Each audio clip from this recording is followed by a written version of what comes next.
Hi అండి, welcome back to my channel. అందరూ సందడిగా గీత గారికి బాలచంద్ర గారికి పెళ్లి రోజు జరుపుతూ ఉంటారు. అందరూ సరదాగా ఉంటారు. ఈలోపే రాజారావు గారికి ఫోన్ వస్తుందన్నమాట. ఎవరా ఫోను అనేసి వినపడక హలో హలో అనుకుంటూ కొంచెం దూరంగా వెళ్ళిన వెంటనే ఎవరో ఒక అతను ఫోన్ చేస్తాడు కదా. గీత వాళ్ళ కూతురు అంజలియే కదా, నాకు ఆ విషయం తెలుసు.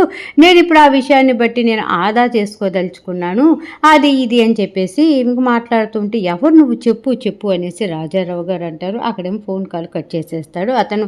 ఇంకా రాజారావు గారు దిగులుగా కూర్చొని ఉంటే అప్పుడే వాళ్ళ భార్య రత్న గారు అక్కడికి వచ్చి, ఏంటండి ఎందుకు దిగులుగా ఉన్నారు అని అడిగితే, నేనేం దిగులుగా లేను, బాగానే ఉన్నాను అని చెప్పేసి రాజారావు గారు చెప్తారు కదా. అప్పుడు రత్న గారు అంటారు కదా, నేను మీ జీవితంలోకి వచ్చి 50 సంవత్సరాలు అయ్యింది, మీరు ఎప్పుడు ఎలా ఉంటారో నాకు తెలియదా అని చెప్పేసి రత్న గారు డైలాగ్ కొట్టగానే, ఏమీ లేదు అంజలి గురించి ఆలోచిస్తున్నాను, అంటే గీత వాళ్ళ కూతురు గురించి ఆలోచిస్తున్నాను అనేసి అనగానే, అవును కదా ఆ అమ్మాయి బ్రతుకుంటే ఎంత బాగుండేదో కదా అనేసి అనేలోపు, బ్రతికే ఉంది రత్న, మన మనవరాలు బ్రతికే ఉంది అని చెప్పేసి రత్న గారికి చెప్పగానే ఆవిడ ఆనందంతోనో బాధతోనో మొత్తానికి గుండె నొప్పి స్టార్ట్ అయిపోతుంది అన్నమాట.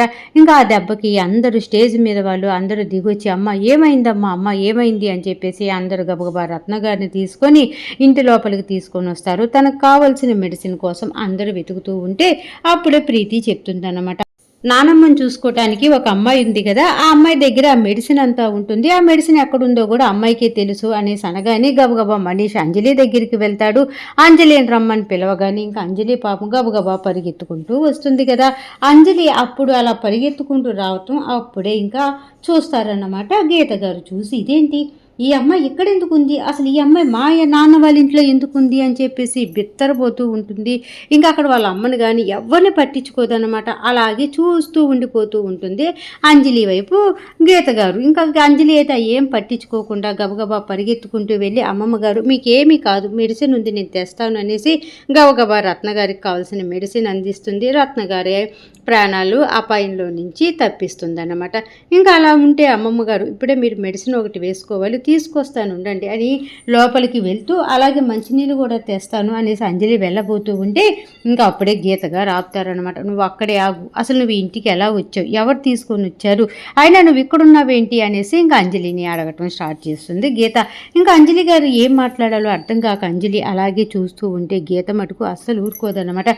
ఏంటి ఏం మాట్లాడకుండా ఉంటే క్షమించి వదిలేస్తాను అనుకుంటున్నావా, నువ్వు చేసిన పనికి నాకెంత లాస్ వచ్చిందో తెలుసా అని చెప్పేసి ఇంకా గీత గారు అంజలి మీద ఎగురుతూ ఉంటే అప్పుడే బాలచంద్ర అంటాడు, ఈఎంఐ వల్ల మనకి లాస్ ఏంటి గీత అనేసి అనగానే, వైజాగ్లో మనకు వచ్చినటువంటి ఇన్స్టిట్యూట్ పర్మిషన్ క్యాన్సిల్ చేసింది ఈఎంఐ వల్లేనండి, ఈఎంఐ వల్లే మీడియా వాళ్ళందరూ కూడా నా గురించి బ్యాడ్గా జనాల్లోకి తీసుకొని వెళ్ళారు.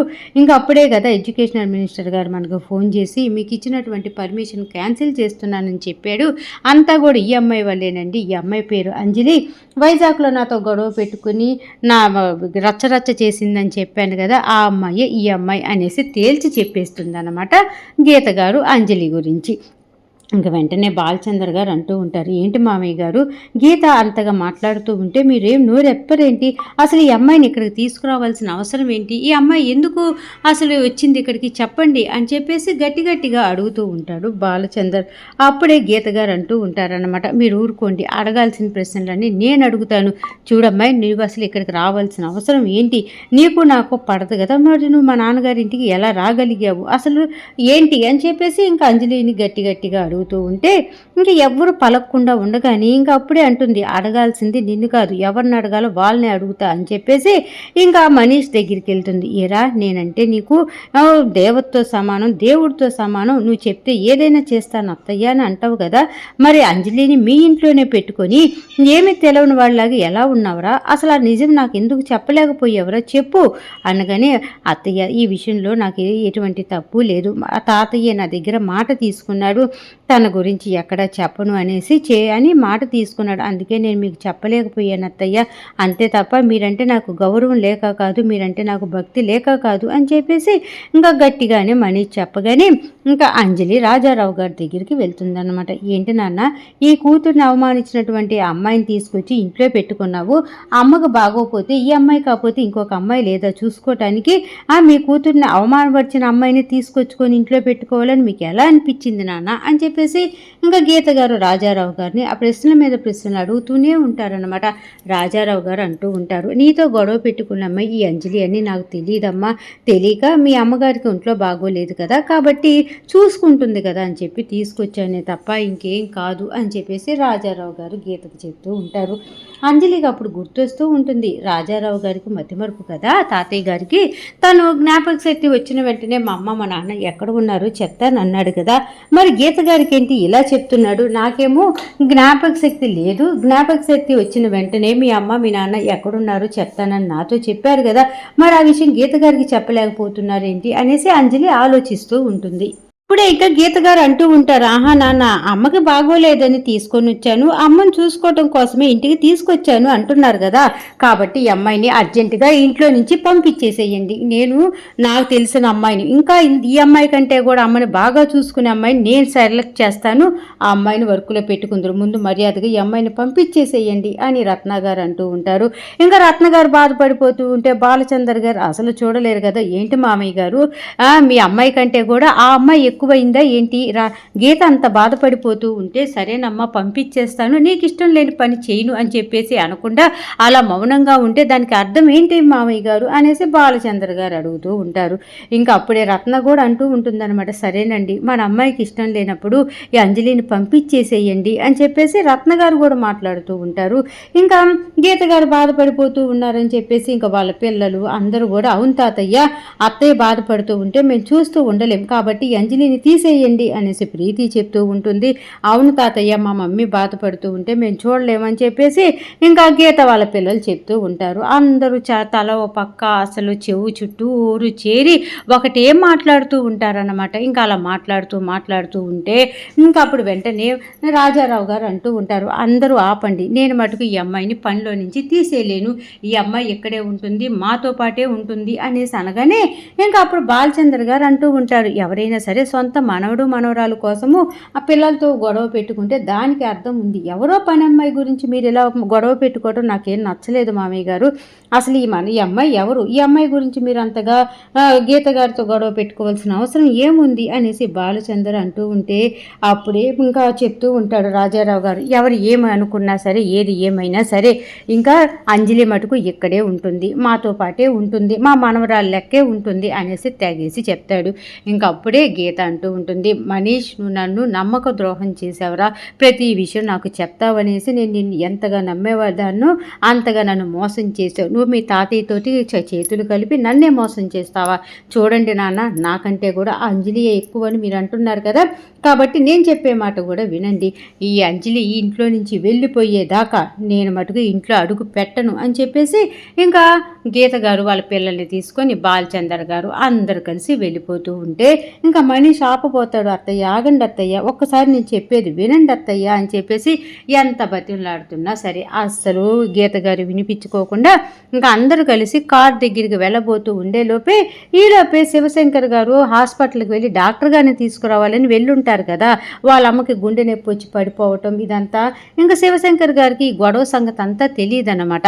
ఇంకా గీత వాళ్ళు గాడావిడిగా కోపంగా వెళ్ళిపోతూ ఉంటే ఏంటి చెల్లెమ్మ ఏంటి అంత అర్జెంటుగా వెళ్ళిపోతున్నారేంటి, కోపంగా ఉన్నావేంటి తల్లి అని చెప్పేసి శివశంకర్ గారు ప్రేమగా వాళ్ళ చెల్లి గీతను అడుగుతూ ఉంటే లోపలికి వెళ్ళి మీ నాన్నను అడుగు ఏం జరిగిందో అనేసి విసురుగా జవాబు చెప్పి కారు ఓపెన్ చేసి అక్కడ అందరూ కలిసి వెళ్ళిపోతారనమాట. ఇంకా శివశంకర్ గారు ఒకటే ఆలోచిస్తూ ఉంటారు, ఇదేంటి ఇప్పుడు దాకా సంతోషంగా అందరూ ఉన్నారు, ఈలోపు ఏం జరిగింది, గీత ఇలా అలిగి వెళ్ళిపోవటానికి కారణం ఏంటి అని చెప్పేసి గబగబా శివశంకర్ గారు లోపలికి వస్తారు. ఇంకా అక్కడ ఫ్యామిలీ మీటింగ్ ఏర్పాటు చేసి ఉంటారనమాట.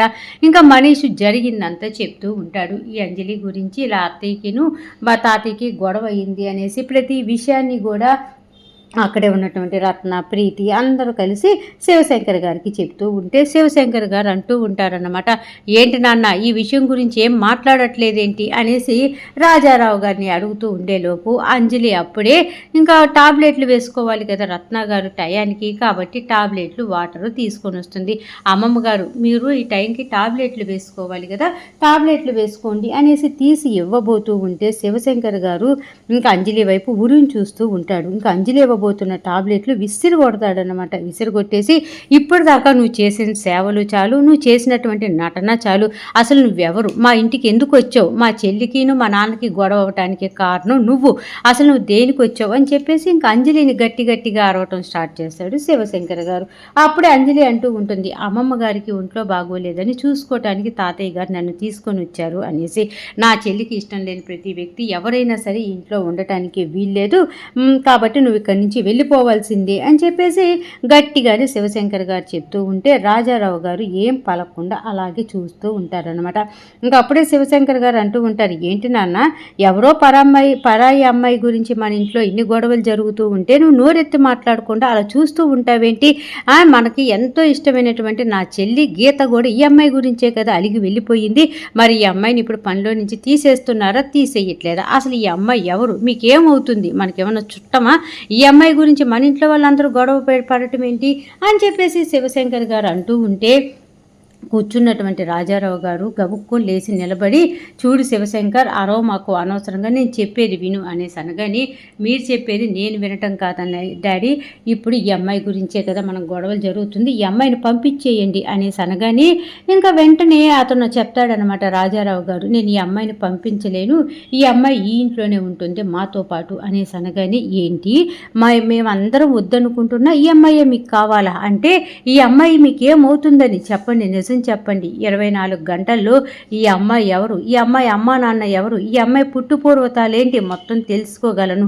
తెలుసుకోవటం నాకేం పెద్ద లెక్క కాదు, కాకపోతే మీ నోటి వెంటే చెప్పండి, ఈ అమ్మాయే ఎందుకు అమ్మని చూసుకోవాలి, వేరే పనులు ఎవరైనా దొరుకుతారు కదా అమ్మని చూసుకోవటానికి, మరి మనకు నచ్చినటువంటి అమ్మాయి, గీతకు నచ్చినటువంటి అమ్మాయి, గీత పరువు తీసినటువంటి ఈ అమ్మాయి ఈ ఇంట్లో ఉండాల్సిన అవసరం లేదు, గీత అంత బాధపడుతూ ఉంటే ఒక అన్నయ్యగా నేను చూస్తూ తట్టుకోలేను, అది కాకుండా తాను ఎదుగుదలని ఆపేయటానికి వచ్చినటువంటి ఈ అమ్మాయిని మన ఇంట్లో పెట్టుకొని మనం పోషించటమా, ఈ అమ్మాయిని పంపిస్తారా లేదంటే నన్నే జుట్టు పెట్టుకుని బయటికి గంటమంటారా అని చెప్పేసి శివశంకర్ గారు మాట్లాడుతూ ఉంటే రాజారావు గారు పట్టుకు ఏమీ మాట్లాడకుండా అలాగే నిలబడిపోయి చూస్తూ ఉంటాడనమాట.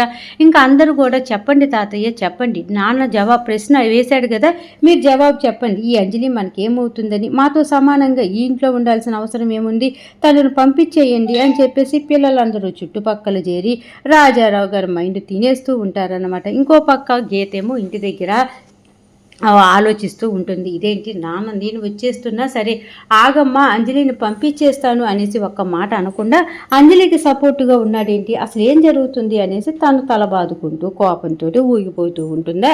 ఇక్కడేమో శివశంకర్ గారు మిగతా వాళ్ళందరూ అడిగే ప్రశ్నలకి రాజారావు గారికి తల తిరిగిపోతూ ఉంటుంది. ఉన్నట్టుండి సడన్గా అతను పడిపోతాడు. ఇంకా అందరూ కూడా తాతయ్య నాన్న అనుకుంటూ అతని చుట్టుపక్కలంతా చేరుతూ ఉంటారనమాట. మొత్తానికి ఈరోజు సీరియల్ ఎపిసోడ్ ఈ విధంగా జరిగిందండి. సీరియల్ బాగుంది, చక్కగా ఉంది, అర్థమయ్యింది అనుకుంటే మర్చిపోకుండా నా ఛానల్ని లైక్ చేయండి, షేర్ చేయండి, సబ్స్క్రైబ్ చేసుకోండి. కింద బెల్ సింబల్ ఉంటుంది కదా, దాన్ని గట్టిగా ఒక బాధేసేయండి. నెక్స్ట్ రాబోయే ఎపిసోడ్లో మళ్ళీ కలుద్దాం. అంతవరకు ఉంటా మరి, బాయ్.